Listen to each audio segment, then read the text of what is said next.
अस्सलामुअलैकुम। Ramzan day series में start करी हूँ। ये था पहला रोज़ा।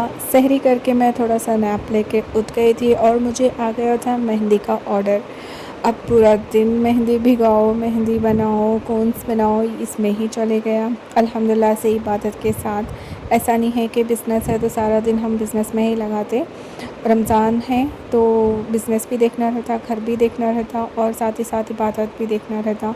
हम लोग यहाँ पे organic mehndi, nail cones and apricot balm sell करते हैं। जैसे ही मेहंदी कोन रेडी हो गई, मैं और मेरा भाई निकल गए थे मेहंदी कोन डिस्पैच करने के लिए। और ये वाला ऑर्डर आया था हमारा तोहफ़ा नोवेल्टी से। जैसे तैसे करके हम लोग इतना फास्ट चले गए थे क्योंकि इफ्तारी का टाइम हो रहा था। मेरा भाई इतनी तेज़ी से गाड़ी चला रहा था, धूम मचाले हो गया था वो। तो यहाँ पे पहुँचे, टीपू सुल्तान रोड पे पहुँचते ही मैं देखती हूँ माशाल्लाह से इतनी अच्छी रमज़ान की रौनक लगी हुई है, इतनी पब्लिक थी, देख के दिल खुश हो गया।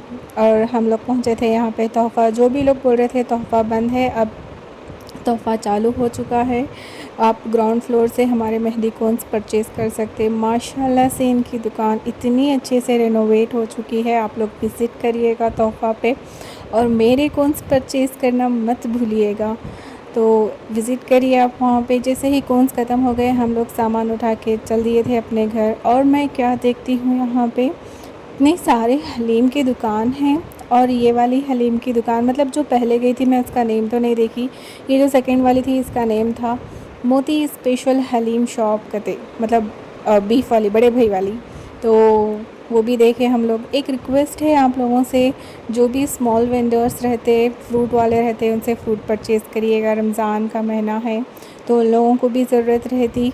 तो इसी तरीके से हम लोग वापस निकल गए थे अपने घर के लिए। और मैं क्या देखती हूँ, टाइम ही नहीं है अपने पास। जैसे हम निकले, सर्कल पे आके ठहरे, सिर्फ़ और सिर्फ 5 मिनट बाकी थे। वो बोलते ना सिर्फ 5 मिनट बाकी है, वैसे ही हो गया।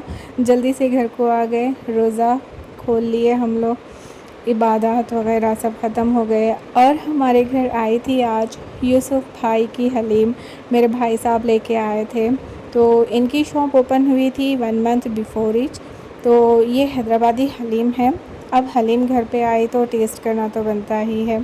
तो पहला रोज़ा, पहले दिन ही हलीम ही आ गई थी हमारे घर पे। मैं लिटिल बिट कंफ्यूज़ हो गई ये हलीम देख के। माशाल्लाह से डेकोरेशन तो बहुत अच्छा था। टेस्ट मैं बोल सकती हूँ ठीक था, लेकिन थोड़ा सा कंफ्यूज़ हो गई थी ये बड़े भाई की हलीम है या फिर चिकन की हलीम है। तो पूरा टेस्ट मिक्स मैच हो गया था यहाँ पे। आप लोग भी ट्राई करिए उनकी हलीम एक बार। अल्हम्दुलिल्लाह से मुझे ठीक ओके ओके लगी। अब आप लोग बता सकते खा के कि उनका टेस्ट कैसा था। अगर कोई खाए भी हैं तो कमेंट करिएगा कि आप लोगों को कैसा लगा टेस्ट। तो यहाँ पे हलीम खा लेने के बाद हो गया था टाइम हमारा तरावी का। तरावी पढ़ लेने के बाद कुरान शरीफ की थोड़ी तिलावत हो गई। हाँ, मैं कुरान वगैरह कुछ भी पोस्ट नहीं कर रही यहाँ पे, क्योंकि सबको मालूम है रमज़ान ही इबादत करते।